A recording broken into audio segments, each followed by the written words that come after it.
I love NFL Draft Day. Back in the day, we used to do a 9-hour NFL Draft Central broadcast on Extra Sports 690 and on the Mighty 1090. We'd do it from the stadium. We'd have the coaches come in, the players come in.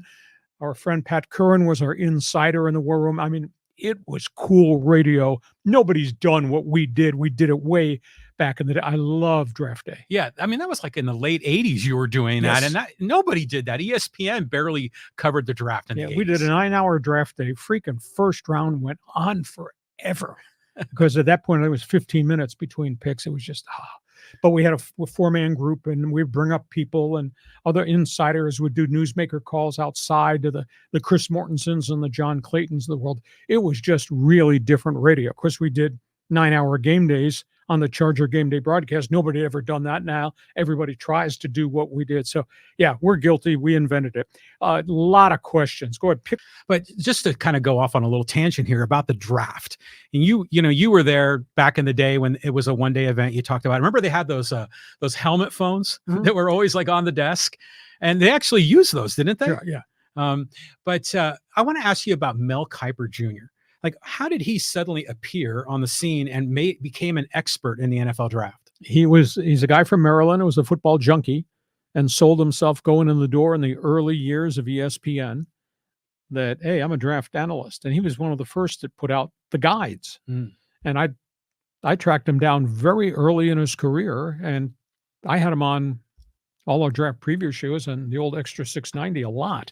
And then other guys developed. There was another guy, we had talked about him briefly. His name was Joel Bushbaum. Pro Football Weekly. He put out a guide. He was from Brooklyn, and he had a great reputation. But he had opinions, just like Mel has opinions. And, he's since passed away.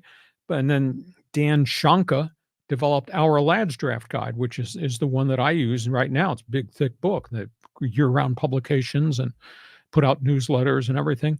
So there've been all these different guys. And of course, all the websites now, they got NFL beat writers that are doing their own mock drafts, et cetera. So the thing, it's become it's just a cottage industry. Is that the correct term? Yeah. It's just kind of exploded, which is really cool. It's different. But, we did it when it was very small. We did it. I did 9 hours Draft Day from the stadium, and Kiper and Mortensen and John Clayton we're all close friends, kind of, and those were my insiders, and we were one of the first ones that did that kind of stuff. Now everybody tries to do what we kind of pioneered, so it was cool. Well, I remember when you did the show, at Qualcomm back in the day, you had prepackaged audio files of featuring certain players, which you see ESPN do that. But I was like, wow, good for you guys at 690 pulling that off. Yeah, we took one of our sports producers and we let him voice it. He'd do a 15 or 20 second vignette about this left tackle.